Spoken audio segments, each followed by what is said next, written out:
Hello everyone, एक बार फिर से आपका स्वागत है हमारे इस चैनल पे, जहाँ पे आज हम फिर से आपके लिए लेकर के आए हैं एक और important topic of your business subject, जहाँ पे आज हम डिस्कस करेंगे आपके साथ ट्रांसनेशनल कॉरपोरेशंस के बारे में। आपने मल्टीनेशनल कॉरपोरेशन के बारे में सुना है, आपने डोमेस्टिक कॉरपोरेशन आपने नाम सुना होगा, या इंटरनेशनल कॉरपोरेशन का नाम ऐसे आपने जो है सुने होंगे। उसी में आपको एक और ट्रांसनेशनल कॉरपोरेशन सुनने को मिल सकता है आपके बिजनेस के सब्जेक्ट में।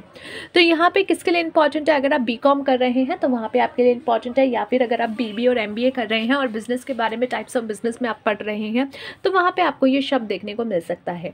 एग्जाम के पॉइंट ऑफ व्यू से 5 से 6 मार्क्स से ज़्यादा इसकी वेटेज लगती नहीं है, बट यहाँ पे जो है फिर भी आपको कम से कम 13 to 14 मार्क्स के क्वेश्चन की तरह इसको प्रिपेयर करके चलना पड़ेगा। यहाँ पे एक लॉन्ग क्वेश्चन आने के चांसेस किसी किसी के लिए हो सकते हैं।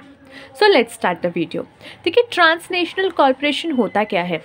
ऐसी एंटरप्राइजेस जो कि अपना प्रोडक्शन और अपनी जो है सर्विसेज होती है ये सब मैनेज करती है कई कंट्रीज़ में। जैसे कोई कंपनी है, उसने क्या किया कि वो अपना प्रोडक्शन इंडिया में भी कर रही है, पाकिस्तान में भी कर रही है, चाइना में भी कर रही है, आपका यूएसए में भी कर रही है, यूके में भी कर रही है, यानी कई कंट्रीज़ में, एक से ज़्यादा कंट्रीज़ में वो अपना प्रोडक्शन मैनेज करती है और अपनी डिलीवरी ऑफ सर्विसेज को मैनेज करती है। उस कंपनी को, उस कॉरपोरेशन को कहा जाता है transnational corporation. A transnational corporation is a corporation that has its headquarter in one country.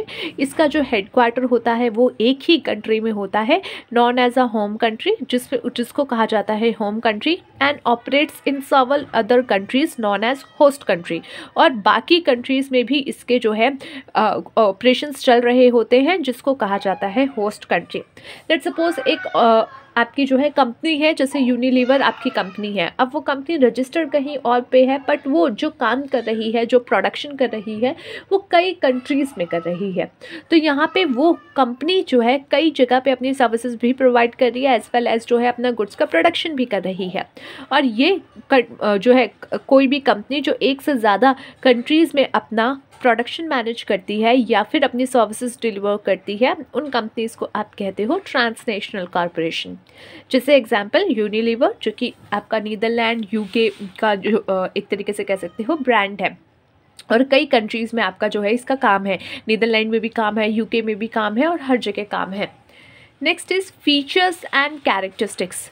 यहाँ पे ऑपरेट्स इन 2 और मोर कंट्रीज़, यानी 2 या 2 से ज़्यादा कंट्रीज़ में ये ऑपरेट करती है, जहाँ पे इसकी खुद की कंट्री ऑफ ओरिजिन भी इंक्लूड होता है, यानी अपनी कंट्री ऑफ ओरिजिन में भी ये काम करते हैं, ऑपरेशंस करते हैं, साथ ही साथ और भी कंट्रीज़ में ये लोग जो है काम करते हैं, ऑपरेशंस करते हैं। Its business such as sale, extraction, transactions और manufacturing and span multiple countries. इसके जो बिज़नेस होते हैं, जैसे सेल का बिज़नेस हो गया, एक्सट्रैक्शन का बिज़नेस हो गया, या मैन्युफैक्चर का बिज़नेस हो गया, ये कई कंट्रीज़ में फैला हुआ होता है। ऐसा नहीं है कि सिर्फ एक कंट्री में प्रोडक्शन करेंगे और बाकी में हम एक्सपोर्ट के थ्रू अपने कस्टमर्स तक पहुँचा देंगे, बल्कि ये अपना भी प्रोडक्शन करेंगे, दूसरी कंट्री में जाकर के भी सेटअप करेंगे, वहाँ भी प्रोडक्शन करेंगे, और वहाँ के ध्यान को रखते हुए जो है वहाँ पे सर्विसेज भी देंगे। It's management system focuses on a global और रीजनल आउटलुक। जिसका मैनेजमेंट सिस्टम होता है उसका फोकस होता है उसके ग्लोबल और रीजनल आउटलुक पे, कि ग्लोबली कैसे काम चल रहा है, रीजनली कैसे काम चल रहा है। जब उनको दूसरे कंट्री में लेकर के अपना बिजनेस जाना होता है तो वहाँ का क्या सिनेरियो है, वहाँ कैसा जो है एक तरीके से कह सकते हो काम चलता है, या किस तरीके का वहाँ पे लोग अडाप्ट करते हैं बिजनेस को। Tend to adapt their service of goods to the local preference of the host country. जो भी उनकी होस्ट कंट्री है, जैसे आप देखिए, अगर आप बाहर जाएंगे, जैसे अमेरिका साइड जाएंगे, तो वहाँ पे क्या होता है, आप गाड़ी में बैठे बैठ के ही जो है ऑर्डर दे सकते हो और टेक अवे करके गाड़ी में बैठे बैठे ही जो है उसको लेके जा सकते हो। वहाँ पे मैकडोनल्ड्स के ऐसे सर्विसेज होती हैं, और भी रेस्टोरेंट्स की ऐसी सर्विसेज होती हैं।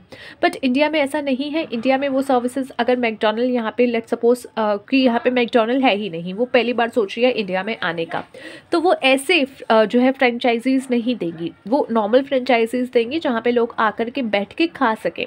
क्योंकि हमारे यहाँ का जो सिनेरियो है, हमारे यहाँ का जो प्रेफरेंस है, वो उसके अकॉर्डिंग अपने आप को अडेप्ट करेंगे।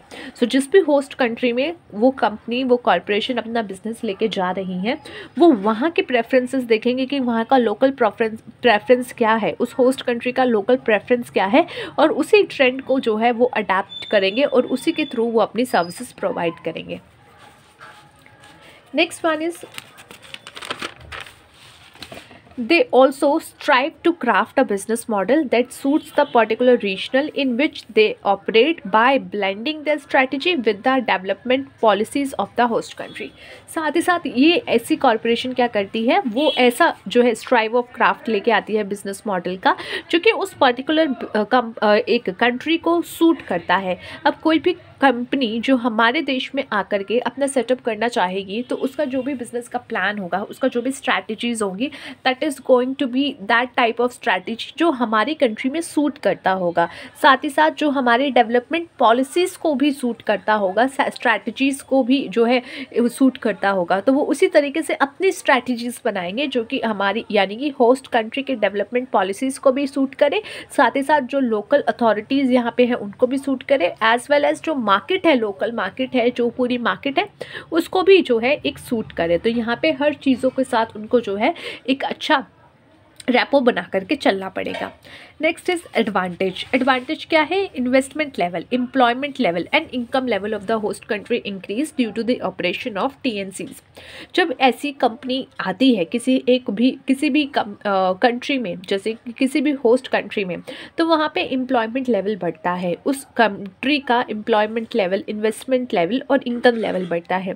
जैसे आपने सुना होगा ड्यू टू कोरोना वायरस, जब चाइना में अभी एप्पल कंपनी ने वहाँ से अपना पूरा सेटअप बंद करने के बारे में अपना प्लान बना रहे हैं और वो सोच रहे हैं कि वो इंडिया में शिफ्ट कर दें।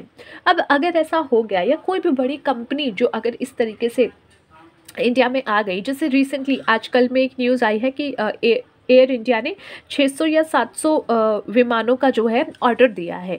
तो जिस कंट्री को वो ऑर्डर गया होगा, तो उसमें भी क्या होगा, वहाँ पे भी जो लोग इन्वॉल्व होने वाले हैं उनकी इनकम बढ़ेगी। तो वैसे ही अगर यहाँ पे हमारी कंट्री में कोई बड़ी कंपनी और आती है, तो यहाँ पे वो लोग हायर करेंगे, लोगों को हायर करेंगे, यानी यहाँ पे लोगों को इनकम मिलेगी। तो इनकम का जनरेशन होगा, इनकम इंक्रीज़ होगी, इनकम इंक्रीज़ होगी, तो यहाँ पे एम्प्लॉयमेंट लेवल भी इंक्रीज़ हो रहा है, इनकम भी इंक्रीज़ हो रही है। तो अगर आपके हाथ में इनकम आई है, तो अब आप इन्वेस्टमेंट भी करोगे। तो इसी तरीके से income level, employment level and investment level, ये सब चीज़ें जो है बढ़ जाती हैं उस कंट्री में, जो कि एक होस्ट कंट्री है, जिसमें एक आपकी ट्रांसनेशनल कंपनी जा रही है और अपना सेटअप कर रही है। Next one is the industries of the host country gate latest technology from foreign country through TNCs। अब देखो एप्पल कंपनी आएगी या फिर कोई भी कंपनी आएगी, या लेट्स सपोज XYZ कोई भी कंपनी आ रही है, बाहर से आ रही है, तो उसकी अपनी टेक्नोलॉजीज़ होंगी जो कि वो यूज़ कर रहे होंगे और उनको लगता होगा कि उन्हें यही टेक्नोलॉजी हमारी कंट्री में भी यूज़ करनी चाहिए। तो अब यहाँ पे हमारी कंट्री में जब वो न्यू TNC आ रही है, उसके साथ वो अपने कुछ न्यू टेक्नोलॉजी भी ला रही है। तो जैसे होता है ना, कई बार कोई व्यक्ति आपकी ज़िंदगी में आता है तो दुख दर्द पीड़ा भी बहुत लेवल की लेके आता है। तो उसी तरीके से अगर कोई न्यू इंडस्ट्री आती है तो वो अपनी अच्छी टेक्नोलॉजी भी लेके आती है। सो ऐसी जब न्यू टेक्नोलॉजी आपकी होस्ट कंट्री में आएगी, तो यहाँ पे आपको उसका भी बेनिफिट मिलेगा। The host country's business also get managed expertise from TNCs। Host countries का जो बिज़नेस है वो भी मैनेजमेंट किया जाएगा किसी एक्सपर्टाइज के थ्रू, जो कि TNC का होगा। डोमेस्टिक ट्रेडर्स जो होंगे, मार्केट इंटरमीडिएट्स जो होंगे उस होस्ट कंट्री के, वो भी इंक्रीज़ होंगे business from the operation of TNCs। जैसे अगर कोई यहाँ पे आया, किसी ने जो है फूड से रिलेटेड कुछ सेटअप किया, तो यहाँ पे हमारी कंट्री में जो उसके सप्लायर होंगे, जो उसके रॉ मटेरियल के सप्लायर होंगे, या फिर उस प्रोडक्ट को बेचने वाले जो मिडल मैन्स होंगे, उसका भी यहाँ पे काम बढ़ेगा, उनका भी ऑपरेशंस बढ़ेगा और वो भी इंक्रीज़ होंगे। TNCs break protectionism, curb local monopolies, create competition among domestic companies and they enhance their competitiveness। अब बाहर से कोई कंपनी आती है ना, तो ऑब्वियसली बहुत दुख दर्द पीड़ा वाली सिचुएशन उनको होती है, जो लोग ऑलरेडी उस कंट्री में काम कर रहे हैं। तो यहाँ पे एक प्रोटेक्शनिज्म को जो है ब्रेक किया जाता है। साथ ही साथ जो लोकल मोनोपोली बनी हुई है कि भाई इसके अलावा तो कोई और अभी काम कर ही नहीं रहा, कोई बात नहीं भैया आ रहे हैं हम विदेश से, तो वो क्या है कि एक मोनोपोली जो बन गई है, क्रिएट हो गई है, वो भी टूट जाती है, कब हो जाती है, लोकल मोनोपोली में भी इफेक्ट पड़ जाते हैं और यहाँ पे एक कंपटीशन क्रिएट हो जाता है उन सभी डोमेस्टिक कंपनीज़ में जो कि पहले भी काम कर रही थी और अब जो है उनका कंपटीशन बढ़ गया है। Domestic industry can make use of research and development outcomes of TNCs। यहाँ पे जो है आपके जो TNC के आउटकम्स है रिसर्च एंड डेवलपमेंट के, डोमेस्टिक कंपनी इंडस्ट्री जो है उसको भी यूज़ कर सकती है। The host country can reduce imports and increase exports due to goods produced by TNCs। अब TNC आई है, अच्छे लेवल पे न्यू टेक्नोलॉजी लाई है और अच्छा जो है वो प्रोडक्शन कर रही है, तो वो कंपनी, होस्ट कंपनी क्या कर सकती है, बाहर से अब उस पर्टिकुलर सामान को नहीं मंगाएगी। जैसे अगर एप्पल का प्रोडक्शन हमारे कंट्री में होने लग गया तो हम बाहर से नहीं मंगवाएंगे, हमारी ही कंट्री में प्रोडक्शन हो रहा है। तो हम जैसे टेस्ला को देखिए, टेस्ला ने कहा था कि हम इंडिया में बेचना चाह रहे हैं, तो यहाँ पे जो है पॉलिटिकल कुछ ऐसे सर्कमस्टेंसेस बने कि बोला गया कि अगर आपको हमारी कंट्री में बेचना है तो आप हमारी कंट्री में ही सेटअप लगाइए, यहाँ पे ही प्रोडक्शन कीजिए। ऐसा क्यों बोला गया? ताकि जो है बाहर से फिर हमें इम्पोर्ट ना कराना पड़े, बल्कि हम यहीं पे अपना पूरा जो भी प्रोडक्शन हो रहा है यूज़ कर सके और जो एक्सेस प्रोडक्शन हो रहा है हम उसको यहाँ से एक्सपोर्ट करा सके। So export due to goods produce by TNCs। TNC जो भी गुड्स प्रोड्यूस करेगी होस्ट कंट्री में, होस्ट कंट्री फिर अपना इम्पोर्ट नहीं कराएगी बल्कि एक्सपोर्ट करने के लायक बन जाएगी। This help to improve the balance of payment, जिसकी वजह से बैलेंस ऑफ पेमेंट भी जो है इम्प्रूव होगा। Level of industrial and economic development increase due to the growth of TNCs in the host country. Host country में TNCs के कारण जो है लेवल ऑफ इंडस्ट्रियल और इकोनॉमिकल डेवलपमेंट जो है इंक्रीज हो जाता है। सो ये था गाइज आज का हमारा टॉपिक, जहाँ पे हमने डिस्कस किया ट्रांसनेशनल कॉर्पोरेशंस के बारे में। So let's see you in the next video. Till then take care of yourself and take care of your health.